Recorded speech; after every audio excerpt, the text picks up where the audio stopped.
When someone attempts to use fear as a silencing tool, it often reveals more about their insecurity than the strength of their power.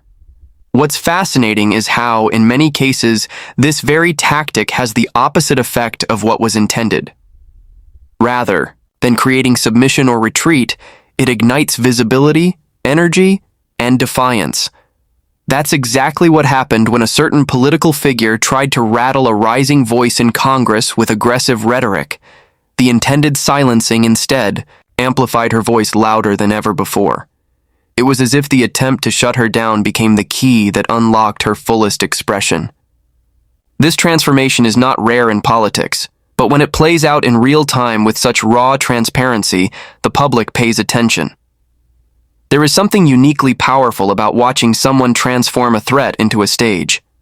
When she stepped forward, she didn't just respond, she escalated, but with purpose, poise, and precision. There was no panic, no victimhood. She brought her voice directly to the public, not with rage, but with clarity. Her move wasn't just defensive, it was strategic. She used that moment to highlight broader systemic issues, making it clear that this wasn't just about her. It was about everyone who's ever been told to sit down, be quiet, and accept their place.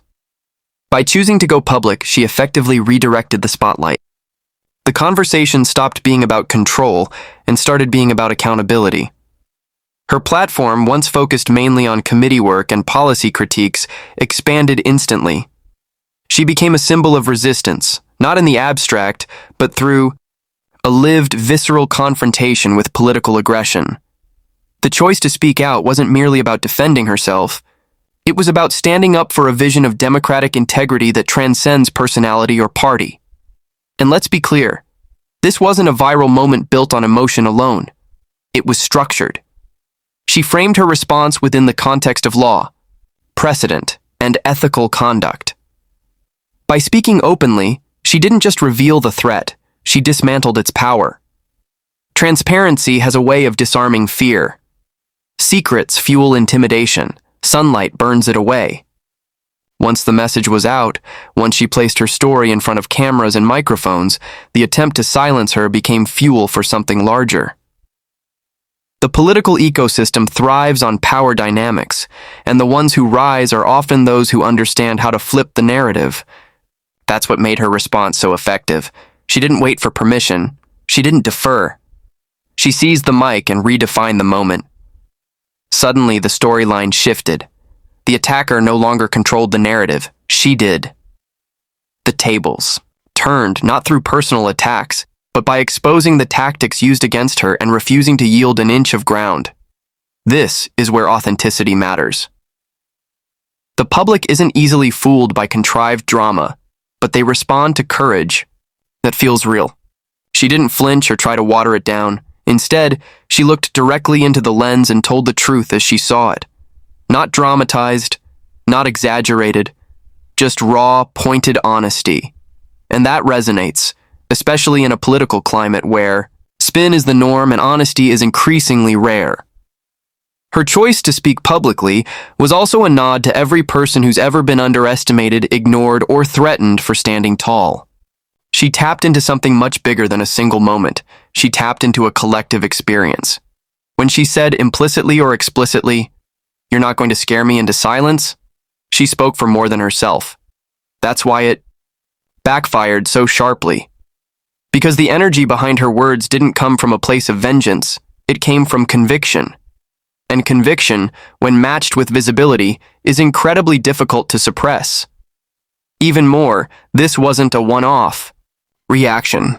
It was the beginning of a new posture, a bolder one that makes it clear she's not backing down, and more importantly, that she now knows the world is watching. She didn't just reclaim her narrative, she expanded it. By going public, she didn't just answer back, she created a blueprint for resistance in the face of political bullying. What was meant to silence her instead made her impossible to ignore. Fear is often used as a shortcut to power. It bypasses discussion, it short-circuits negotiation, and it creates an atmosphere where people are expected to shrink rather than rise. But fear doesn't always work the way it's intended. In fact, When someone tries to use fear to silence a voice that refuses to stay quiet, the result can be the opposite: empowerment. That's exactly what happened when an elected official found herself at the center of a political threat. What could have been a moment of intimidation turned into a surge of purpose. Her reaction wasn't to hide. It wasn't to soften. It was to stand tall and lean into the pressure, making it clear that fear tactics were no match for moral clarity and public conviction. People often forget that threats are not just words. They are messages wrapped in power. They're designed to establish dominance without needing to prove it. But when the person on the receiving end refuses to accept that narrative, everything changes. The threat loses its grip. It no longer defines the dynamic. Instead, it reveals the desperation of those who issue it. That reversal was striking. She made no attempt to appease, nor did she return fire with reckless emotion. She answered with a calm defiance, grounded not in ego, but in principle. And that groundedness made her response even more powerful. What resonated most was not that she was targeted, but how she responded. In the face of political aggression, she showed no signs of wavering. There was no visible fear, no retraction of her prior statements or positions. She didn't hesitate to remind the public, and perhaps those in power, that she wasn't elected to play it safe. She was elected to lead, to question, to challenge, and to represent. And that representation included standing up when challenged, not just when praised. That's a level of courage that doesn't come from political training. It comes from lived experience and a deep understanding of what's at stake. Her refusal to fold under pressure sent a ripple far beyond her district. It forced a public reevaluation of the roles we expect leaders to play. Are they supposed to be quiet when pushed? Are they supposed to absorb hostility without response? She answered those questions without needing to ask them directly. By standing firm, she redefined what leadership looks like in the face of political intimidation. Her strength wasn't performative. It was protective, not just of herself, but of the democratic process she was elected to defend. The backlash to the threat wasn't just public, it was moral. Many saw in her a reflection of themselves or people they care about who faced similar tactics in smaller, quieter spaces. They understood the deeper meaning of what had occurred. Someone tried to use fear as a weapon, and it failed. That failure was a moment of inspiration. It showed that courage can be contagious, and that standing firm in your values can rally support, not isolation. What also emerged was a stark contrast between silence and speech. Where some might have opted for behind-the-scenes resolutions or cautious diplomacy, she chose openness. Her decision to respond publicly, on record, in her own voice, shifted the energy. It invited transparency. It allowed the public to see not just the threat, but the moral clarity that rose in response to it. And once that light was on, it was impossible to turn it off. This wasn't just a reaction, it was a deliberate strategy. She knew the moment wasn't just personal, it was symbolic. It had the power to shape how other voices, particularly those often pushed to the margins, would see their place in the arena. Would they see intimidation as the price of admission? Or would they see courage as a necessary tool for transformation? She gave them the latter. She modeled what it looks like to meet hostility with focus and to turn fear into fuel. The more visible she became, the more clear it became that the tactic had failed. She wasn't weakened. She was elevated. And with that elevation came attention, not just to her response, but to the deeper issues she was raising. Suddenly, the conversation wasn't about whether she would retreat. It was about why she had been targeted in the first place. That shift in framing was critical.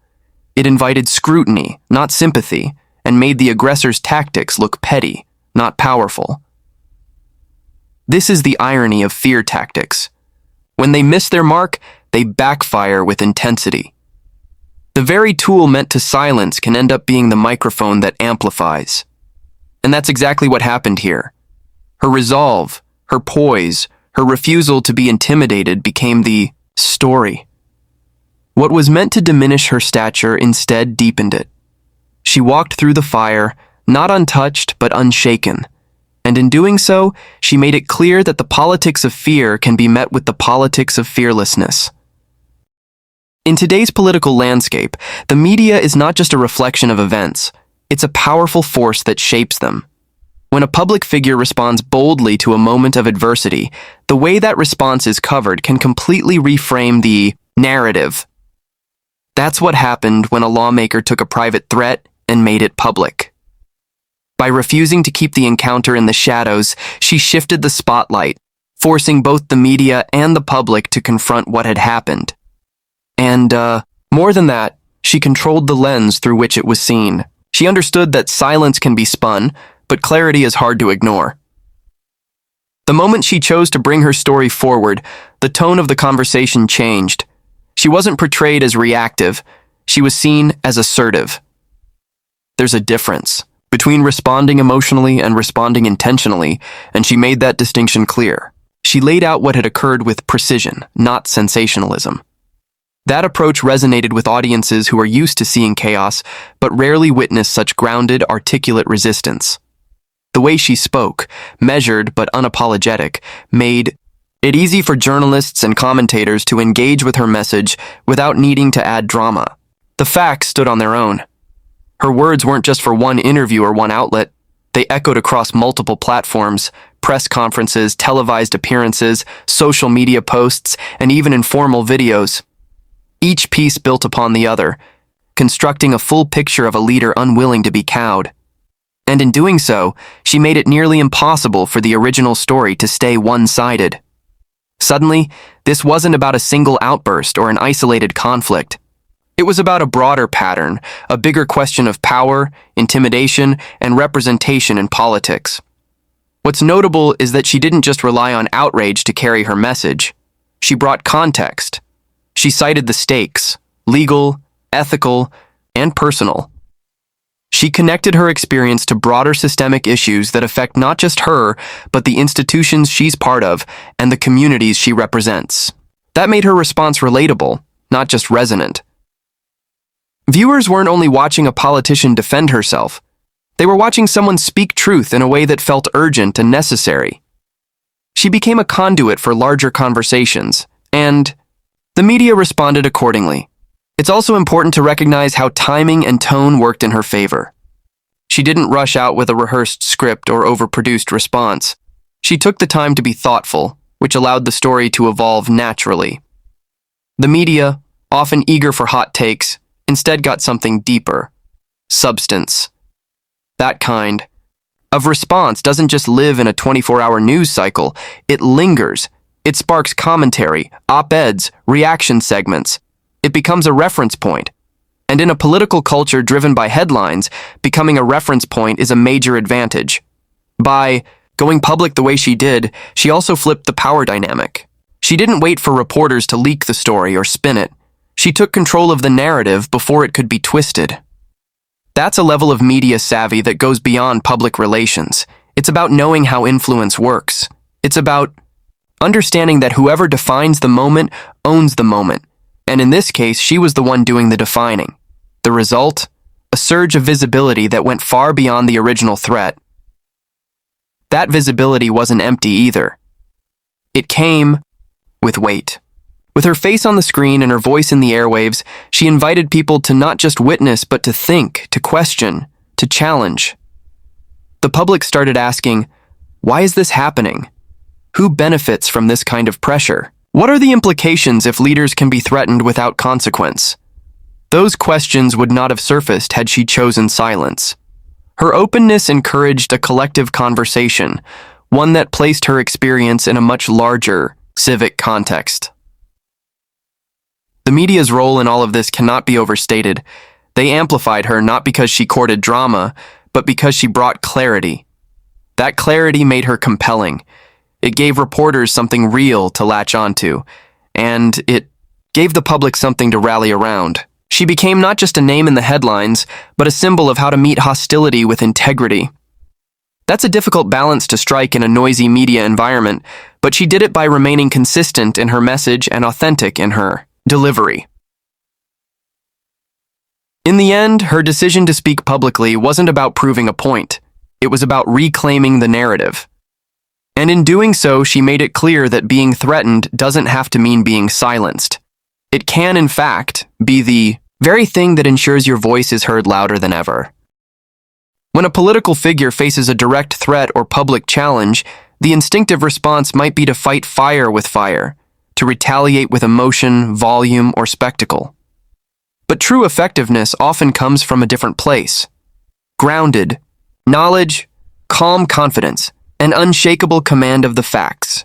That's what made this particular response so impactful. It wasn't just that she stood up for herself, it was how she did it. She didn't lean on outrage alone. She leaned on substance. She knew her record, she knew the issues, and she knew how to articulate them in a way that cut through noise and demanded attention. What made her so compelling in this moment was that she didn't need to escalate the situation to make her point. Instead of throwing accusations back, she laid out a detailed, reasoned account of the dynamics at play.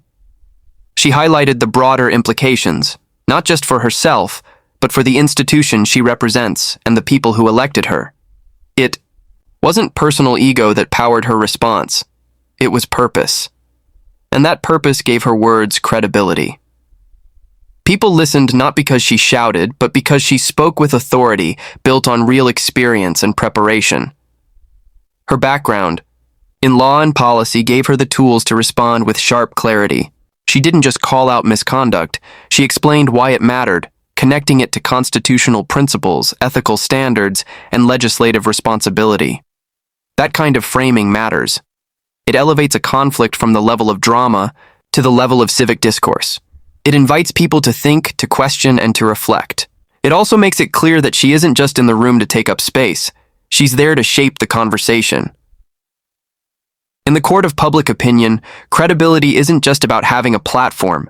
It's about having consistency. And she brought that consistency with her. This wasn't the first time she had spoken up about injustice, power imbalance, or the abuse of authority. Her voice has been part of larger fights for oversight, transparency, and equality. So when she stepped up to respond to a threat, people recognized that voice. It had history behind it.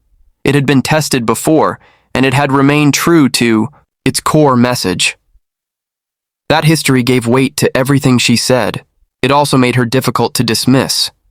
She wasn't someone who just appeared in the spotlight for a moment of controversy. She had been doing the work all along. The attention may have been new, but the principles she stood on weren't.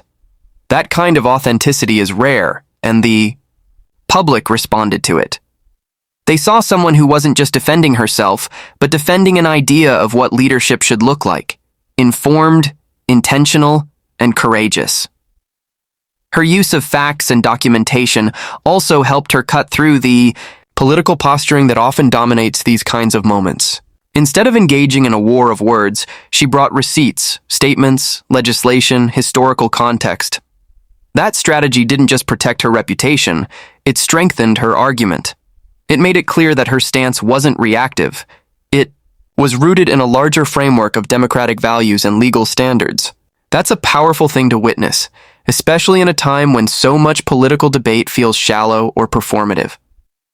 This approach also sent a strong message to others watching, that substance still matters. In a climate where sound bites often win the day, she showed that depth, research, and discipline can still command attention. That's important not just for her own career, but for the tone of political discourse more broadly. She demonstrated that being prepared isn't just about avoiding mistakes. It's about shaping the story in a way that holds up under scrutiny. And in doing so, she elevated the expectations for what public service should look like. Beyond the facts themselves, her delivery played a crucial role. She didn't come across as defensive. She came across as resolved. There was a quiet strength in how she spoke, one that didn't need theatrics to be felt. That composure gave her message staying power.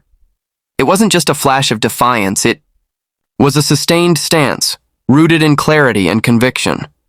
That's the kind of leadership that people remember, especially when it stands in contrast to noise and volatility. Ultimately, what gave her response so much power wasn't just that she had something to say, it was that she had earned the right to be heard. She spoke not just with passion, but with preparation, not just with courage, but with context. And in doing so, she reminded people that leadership at its best is not just about taking up space. It's about standing for something and being able to defend it with both fire and fact. In moments of tension, the way a leader responds often defines not only how they are perceived, but also how power itself is understood and redistributed. In this case, what began as an attempt to intimidate ultimately became a catalyst for greater visibility, credibility, and influence. The figure at the center of it didn't simply survive the moment, she reshaped it. She took what was intended as a personal attack and used it as a platform to amplify her voice and bring critical issues into sharper focus. That's the mark of transformative leadership, the ability to turn obstacles into openings, threats into teaching moments, and conflict into clarity. What stands out is that she didn't just win the moment by speaking louder or reacting faster, she won by staying grounded. By choosing facts over fury, principle over panic, and strategy over spectacle, she showed what it means to lead with integrity under pressure. And that choice didn't just protect her, it elevated her. It gave others a clear model of how to respond when faced with similar dynamics. Not by shrinking back, but by stepping forward with knowledge, calm, and a deep sense of purpose. Her actions also reminded the public of what is at stake in the current political climate. When intimidation becomes normalized, silence can start to feel like the safest option. But silence in the face of injustice doesn't preserve stability, it erodes it.